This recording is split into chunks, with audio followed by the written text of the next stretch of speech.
बिस्मिल्लाहिर्रहमानिर्रहीम। अस्सलाम वालेकुम। डॉक्टर अली ज़मीरी सर और उम्मीद करता हूँ आप सब खैरियत से होंगे।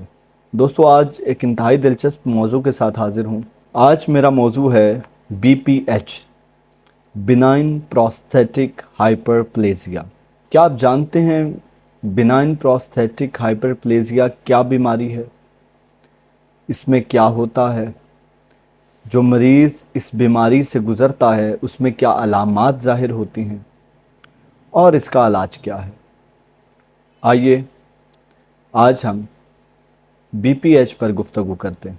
दोस्तों, अगर आपने अभी तक हमारे चैनल को सब्सक्राइब नहीं किया तो काइंडली हमारे चैनल को सब्सक्राइब करें और बेल आइकन को क्लिक करें ताकि हर आने वाली वीडियो आप तक पहुंच सके।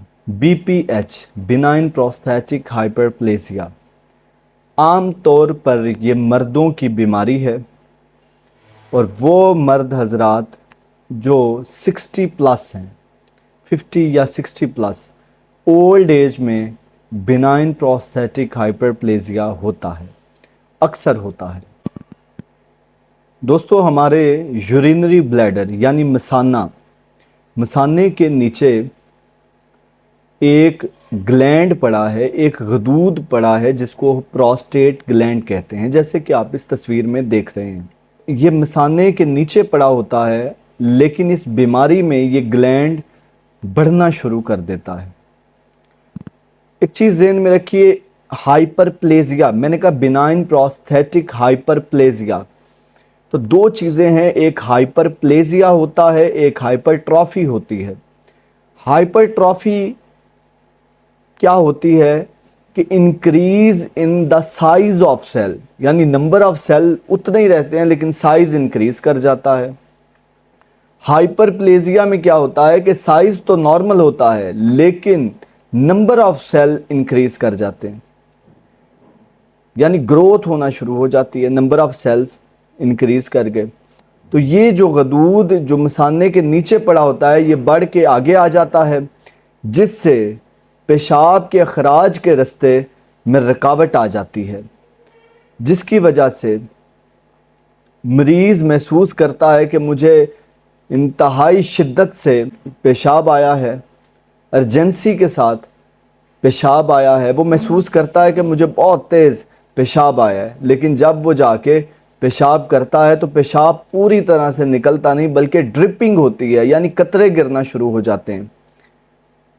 उसकी वजह क्या है कि ब्लैडर पीछे से भरा होता है, तो ब्लैडर से महसूस होता है कि पेशाब आया है, लेकिन आगे बिनाइन प्रोस्थेटिक हाइपरप्लेजिया में प्रोस्टेट ग्लैंड आगे आया हुआ है, जैसा कि आप इस तस्वीर में देख रहे हैं। तो ये ग्लैंड पेशाब के रास्ते में रुकावट बना देता है, तो पेशाब आया तो होता है लेकिन जब यूरिन करने लगते हैं तो ये ज़ोर लगता है जब पेशाब करने में, तो उस वक्त ये ग्लैंड उस रास्ते को मज़ीद ब्लॉक कर देता है, जिसकी वजह से पेशाब निकलता नहीं। तो ये मरीज़ अगर पेशाब करके भी आए यूरिन ब्लैडर के अंदर, यानी पेशाब करने के बाद आप अगर अल्ट्रासाउंड में इसको देखें तो पेशाब करने से पहले जो मिकदार पेशाब की मसाने के अंदर होती है, तो मरीज़ जब पेशाब करके आता है तो दोबारा उसका अल्ट्रासाउंड करें तो तकरीबन वो पहले जितनी होती है, यानी पेशाब मसाने से निकल नहीं पाता। तो BPH की अलामात की बात करते हैं तो BPH में सबसे पहली अलामत यह है कि अर्जेंसी ऑफ यूरिन, यानी पेशाब शिद्दत से आना, ये महसूस होता है कि बहुत तेज़ पेशाब आया है। और दूसरा, जैसे मैंने आपको पहले बताया कि इसमें ड्रिपिंग होती है, यानी पेशाब करने बैठे हैं तो फिर कतरे आते हैं, खुल के पेशाब नहीं आता, जैसे एक धार सी बनती है पेशाब की, इन मरीज़ों में ऐसा नहीं होता। उसके अलावा पेशाब करते हुए दर्द होता है। BPH में UTI यानी यूरिनरी ट्रैक इन्फेक्शन के चांसेस ज़्यादा होते हैं। तो जो पेशाब आता है, मरीज़ अक्सर आके कहते हैं जी पेशाब एक तो आता थोड़ा है, दूसरा पेशाब करते हुए दर्द होता है, तीसरा पेशाब करते हुए जलन महसूस होती है। तो ये अलामात बाकी मरीज़ को परेशान करती हैं और जिसकी वजह से मरीज़ परेशान रहता है और उसके रोज़मर्रा के कामों में ये अलामात रुकावट पैदा करती हैं। अब बात करते हैं इसके कम्प्लिकेशंस की, यानी BPH को अगर बग़ैर इलाज के छोड़ दिया जाए तो इसके नुकसानात क्या क्या हैं। तो सबसे पहले तो ये है कि ब्लैडर हर वक्त फुल रहता है, तो ये दर्द करता है। पेशाब करते हुए भी और पेशाब ना करते हुए भी एक खिंचाव सा रहता है, क्योंकि ब्लैडर पीछे से फुल है और आगे रुकावट है। तो पेशाब में रुकावट की वजह से, ब्लैडर हर वक्त फुल होने की वजह से एक खिंचाव सा महसूस होता है, जिससे दर्द होता है। दूसरा, इसकी कम्प्लिकेशन में एक कम्प्लिकेशन है यूरिनरी ट्रैक इन्फेक्शन।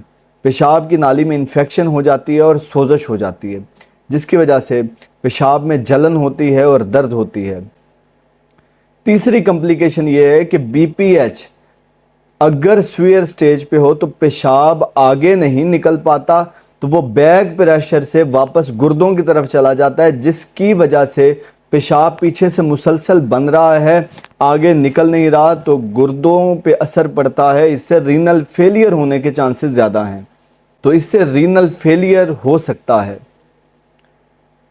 अगर ये बीमारी प्रोलॉन्ग चलती रहे और अगर इसको नज़रअंदाज कर दिया जाए तो। अब बात करते हैं डायग्नोसिस की कि इसकी डायग्नोसिस कैसे करनी चाहिए। तो सबसे इसका गोल्ड स्टैंडर्ड टेस्ट है अल्ट्रासाउंड। अल्ट्रासाउंड में हम मरीज़ के ब्लैडर को फ्रीज़ कर देते हैं स्क्रीन के ऊपर।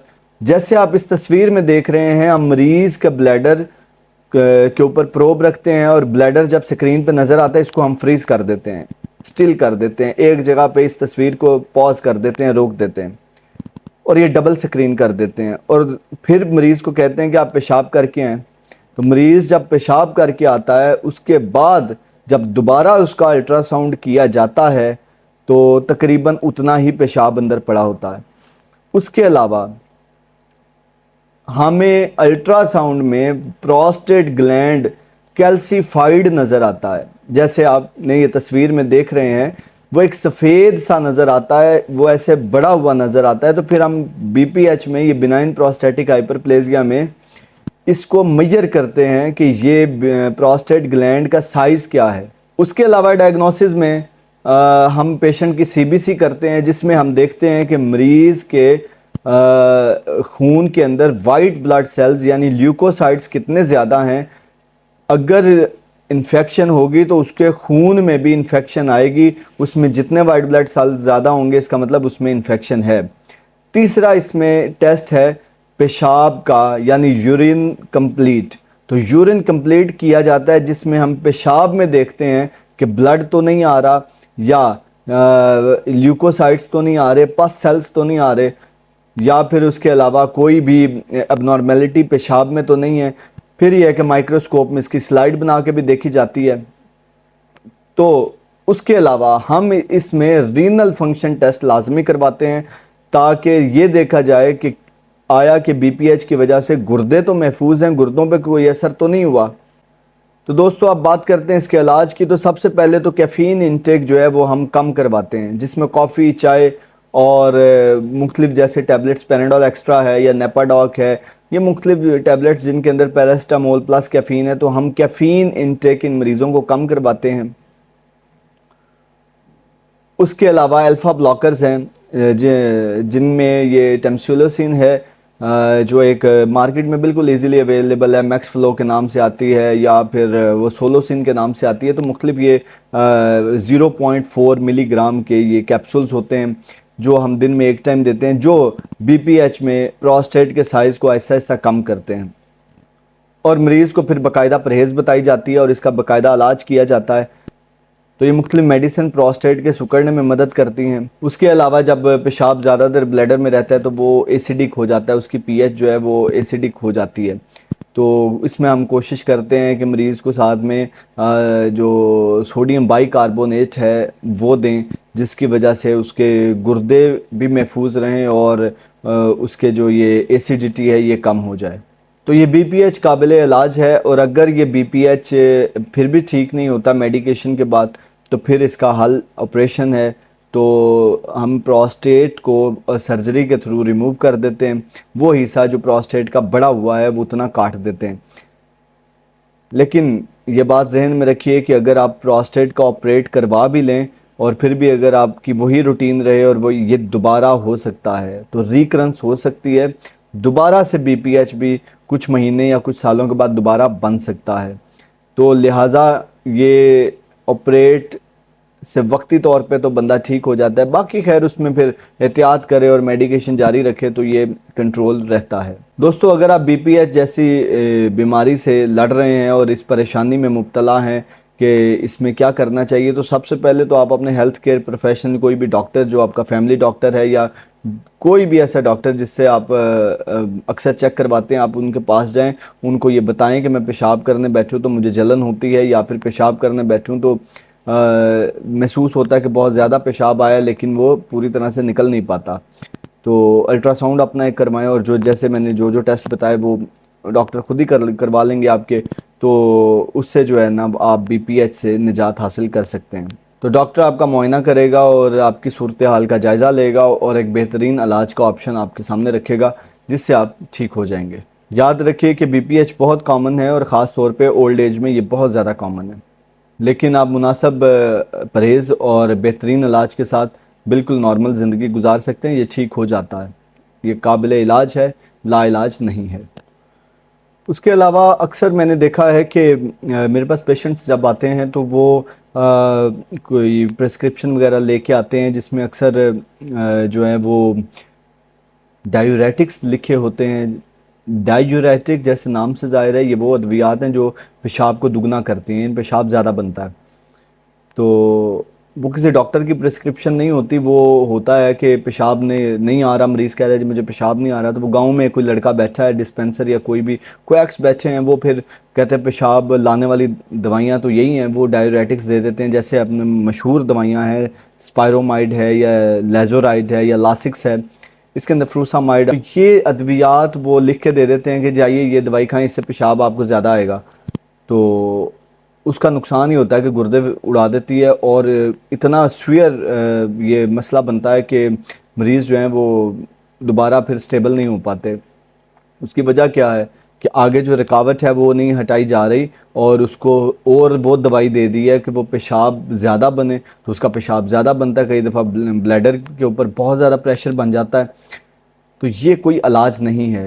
دیکھیں مسئلہ یہ ہے کہ پیشاب بننے کا کوئی مسئلہ نہیں ہے، پیشاب نارملی بن رہا ہے، ایشو ہے اس کے ایکسکریٹ ہونے کا، اس کے نکلنے کا، اس پیشاب کا جسم سے خارج ہونے کا مسئلہ ہے کہ وہ خارج نہیں ہو رہا، آگے رستے میں رکاوٹ ہے، اس رکاوٹ کو دور کرنا ہے، تو لہٰذا یہ معمولی چیز نہیں ہے، اس کو آپ کسی بھی کویک کے پاس نہ جائیں، کسی اچھے ڈاکٹر کے پاس جائیں جو آپ کو بہترین طریقے سے اس میں گائیڈ کر سکے، آپ کو ایک بہترین علاج کا آپشن دے سکے اور ایک آپ کو یہ بیماری کھل کے بتا دے کہ اس بیماری میں ہوتا کیا ہے، تاکہ آپ اپنی بیماری کو سمجھ جائیں تو بہت سے مسائل سے بچ سکتے ہیں۔ دیکھیں میں ہمیشہ کہتا ہوں کہ ہر بیماری کے لیے ضروری ہے کہ مریض کو پتہ ہونا چاہیے کہ مجھے بیماری کیا ہے، اور اس کو پتہ ہونا چاہیے اس بیماری میں کمپلیکیشنز کیا ہیں، اس کو پتہ ہونا چاہیے یہ بیماری بنتی کیسے ہے، اس کو یہ پتہ ہونا چاہیے کہ مجھ میں یہ بیماری کیسے بنی ہے، اس کو پتہ ہونا چاہیے اس کا علاج کیا ہے، تو یہ مریض کو ان سب چیزوں کا، اپنی بیماری کے بارے میں آگاہ ہونا چاہیے، پتہ ہونا چاہیے ہر ایک چیز کا۔ تو اب وہ دور نہیں ہے کہ جس میں ہم لوگ کہیں کہ جی آپ کو یہ پڑھا لکھا نہیں ہے، اگر کوئی بندہ ان ایجوکیٹڈ بھی ہے، موبائل تو گھر میں کوئی نہ کوئی یوز کر رہا ہے، تو سوشل میڈیا پہ گوگل پہ آپ لوگ سرچ کریں یہ بیماریاں، یہ پڑھا کریں، ان کو امپورٹنس دیں، یہ دیکھیں، کیوں کہ کسی بھی وقت کسی کو کوئی بھی بیماری ہو سکتی ہے، تو اگر کسی کی بیماری ڈائیگنوز ہو گئی ہے تو اس کو ضرور پڑھیں، اور ایک میں مشورہ دوں گا کہ جب بھی کسی ڈاکٹر کے پاس جائیں، چیک کروائیں، تو ڈاکٹر سے ایک ریکویسٹ کیجئے کہ ڈاکٹر صاحب جو مجھے بیماری ہے وہ آپ لکھ کے دیں، یہ لکھیں اوپر کہ مجھے یہ بیماری ہے، فار ایگزامپل ڈاکٹر نے لکھا ہے HTN ہائپر ٹینشن، تو آپ وہ لکھوائیں کہ مجھے یہ لکھ دیں، کوئی بات نہیں، میں جو ہے نا وہ مجھے بیماری جو ہے وہ بتائیں، تو وہ بنائن پروسٹیٹک ہائپر پلیزیا ہے یا کوئی بھی، تو وہ لکھ کے آپ کو دے، آپ گھر پہ آ کے اس کو سرچ کریں، اس کو پڑھیں، اس میں ہوتا کیا ہے، اور اگر جو بچے جن کے گھروں میں کوئی بڑوں کو کوئی بیماریاں ہیں تو وہ بچے پڑھیں اور اپنے وہ بزرگوں کو اپنے وہ خود گائیڈ کیا کریں کہ یہ آپ کو یہ مسئلہ ہے، ڈاکٹر نے بالکل صحیح لکھا ہے، یہ دوائی دی ہے، اس میں یہ ہونا ہے، تو آپ مہربانی کریں کہ ان چیزوں کا خیال رکھیں۔ اس سے کیا فائدہ ہوگا کہ مریض کی بیماری کی سیویرٹی میں کمی آئے گی۔ हाँ मिस यूज़ इसका होता है, और वो कोई डॉक्टरी वीडियो देखेगा तो वो मुझे ज़रूर इस बात पे बोलेगा कि आप क्यों ऐसे मशवरे दे रहे हैं। उसकी वजह ये है कि वो डॉक्टर के लिए परेशानी होती है कि जो मरीज़ गूगल करके आता है वो अपनी एक बात पे पक्का होता है। जैसे एक में बस मरीज़ आया तो उसने मुझे बोला कि डॉक्टर साहब मुझे ये कुछ अलामात उसने बताई कि मुझे ये होता है। तो मैंने उनको बताया, मैंने कहा आपका जो है ना वो ये मसला है। तो उन्होंने मुझे कहा कि डॉक्टर साहब आप मुझसे झूठ बोल रहे हैं। मैंने कहा जी मैं आपसे क्यों झूठ बोलूँगा। उन्होंने कहा आप शायद चाहते हैं कि मैं परेशान ना हूँ, तो आप मुझे साफ साफ क्यों नहीं कहते कि मुझे कैंसर है। तो मैंने कहा आपको कैसे पता चला। उन्होंने कहा मैंने वो गूगल पे पढ़ा है, मैं पढ़ के आया हूँ, तो आप मुझे कह रहे हैं कि तुम्हें। तो मैंने कहा यार मसला ये है कि मैं एज ए डॉक्टर मैं इस नहज पे नहीं पहुंचा। मेरे पास इतना इल्म नहीं है कि मैं मरीज़ को देख के सिर्फ कह दूं कि इसको कैंसर है। बहुत से टेस्ट होते हैं चीज़ें, तो उसने कहा मैं वो टेस्ट करवा लूँगा। मैंने कहा उसकी ज़रूरत नहीं है, आप में कोई ऐसी अलामात मुझे लग नहीं रही। तो खैर ये अलामात को मिक्सअप ना किया करें, यही एक फ़र्क होता है डॉक्टर में और एक क्वैक में। तो वो अलामात मिक्सअप करके वो कोई भी बीमारी खुद से तश्कील दे देते हैं। मुझे इफ्तिखार आरिफ साहब की एक बड़ा अच्छा जुमला लगा कि उन्होंने कहा कि हमारे एक दोस्त थे तो उनको जो है ना वो सर के अंदर ये जो है ना एक गिल्टी सी थी, तो उनको शक पड़ा कि ये कैंसर है। शायद वो अपना बता रहे थे। तो उन्होंने कहा कि वो मैंने उसको सर्जिकली रिमूव करवाया। तो मैंने डॉक्टर को कहा इसके 2 हिस्से करो। तो मैंने एक चुगताई लैब में दिया, एक शौकत खानम में दिया या गालबना खान में दिया। तो वो कहते हैं मैंने जब उनकी बायोप्सी रिपोर्ट मंगवाई कि इसमें आता क्या, ये सेल कौन से हैं इसके अंदर, तो मुझे तो कैंसर है। तो कहते हैं दोनों ने मुझे रिपोर्ट्स दी कि आपको कैंसर नहीं है, ये कैंसरस सेल नहीं है। तो कहते मैं और परेशान हो गया कि मुझे कैंसर है, ये मुझे सही नहीं बता रहे। तो मैं फिर डॉक्टर्स के पास गया, मुख्तलिफ हर डॉक्टर ने कहा कि आपको कैंसर नहीं है। मुख्तसर ये कि वो कहते हैं एक डॉक्टर के पास गया तो उन्होंने मुझे देखते ही बोला कि उनका रिपोर्ट देखे। मैंने उनको कहा जी मुझे कैंसर है, लेकिन हर डॉक्टर मुझे कह रहा है आपको कैंसर नहीं है। तो उन्होंने कहा यार वो सारे झूठ बोल रहे हैं, तुम्हें वाकई कैंसर है। तो कहते हैं उन्होंने मुझे एडमिट कर लिया कैंसर वार्ड में। तो जब मैंने अपने दाएं बाएं और सामने देखे मरीज़ कैंसर के, तो फिर मैं कहूँ कि मुझे कैंसर नहीं है तो वो बोले आपको तो कैंसर है। तो कहते हैं फिर मैंने अल्लाह तौबा की और अल्लाह से माफ़ी मांगी कि बाकी ये जो है ना बीमारी मुझे नहीं है। और ये जो है ना मैं बहक गया था और मैं परेशानी में मैं पता नहीं क्या क्या सोच के बैठा था, मैं तो अपनी वसीयत तक लिख बैठा था। तो गुजारिश ये है कि जो जिसका काम उसी को साजे, आप डॉक्टर से ज़रूर मशवरा किया करें और खुदारा डॉक्टर जो बात आपको बोले उस पर यकीन करना सीखें, उस पर समझें। आखिर वो एक डिग्री लेके बैठा है, पढ़ के बैठा है। तो हाँ जब वो डायग्नोज कर ले, बता दे आपको ये बीमारी है, तो नॉलेज के लिए उस बीमारी को सर्च करके ज़रूर पढ़ें। चेक कराने से पहले आप बीमारियां और इनकी अलामात सर्च ना करें तो उसका आपको नुकसान होगा। दोस्तों इस वीडियो को देखने का बहुत शुक्रिया। खुश रहें, आबाद रहें, दुआओं में याद रखिए, सेहतमंद रहिए। खुदा हाफिज़।